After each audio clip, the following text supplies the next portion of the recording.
Hello and welcome to the 9th PHP tutorial. In this tutorial we're going to be discussing the while loop. So with that, let's go ahead and get right into it.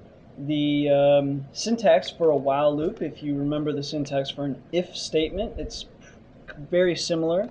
You'll say wow, welly, not willy, wow, and then you'll have your parameters, and then you'll have the curly braces for action. So with our while loop, let's go ahead and specify a variable, and we're just going to call our variable x, and we're going to say x equals 1.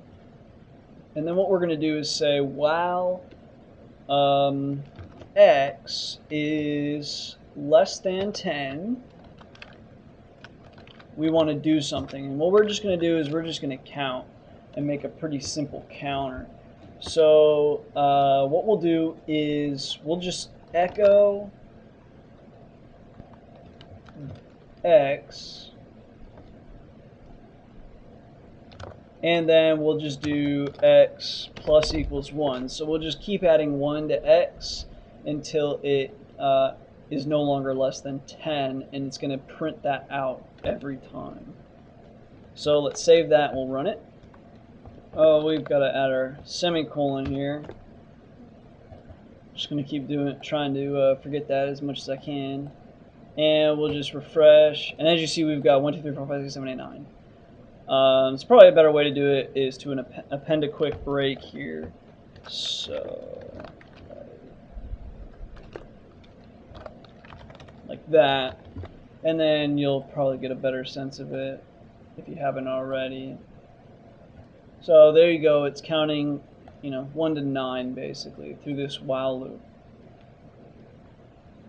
And that's pretty much what there is to the while loop. So pretty basic and quick tutorial there for doing that. In fact, I think we've done that so fast we could probably fit in the regular for loop as well. There's also a for each loop that we'll touch on probably in the next video. I prefer the for each loop. But regardless, the same thing we can do. We actually don't even need the x there, because you kind of same thing if you're from Python. You like specify the variable itself. Okay, so now the for loop. The structure is very similar. You've got for something, and then you do something. So we're going to say for, and we'll say counter, and that counter we'll just define as equal to 5.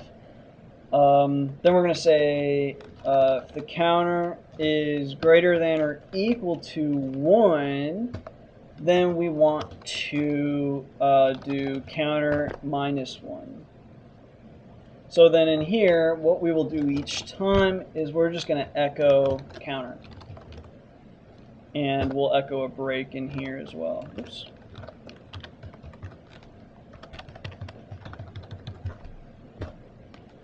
Save that, put it up on the server. We'll refresh, and sure enough, we count 5, 4, 3, 2, 1. So it's just another way to make a loop, and if you notice it, it looks a little bit shorter and quicker than the while loop, but either way. So that's that with the while loop and the for loop within PHP. As always, thank you for watching.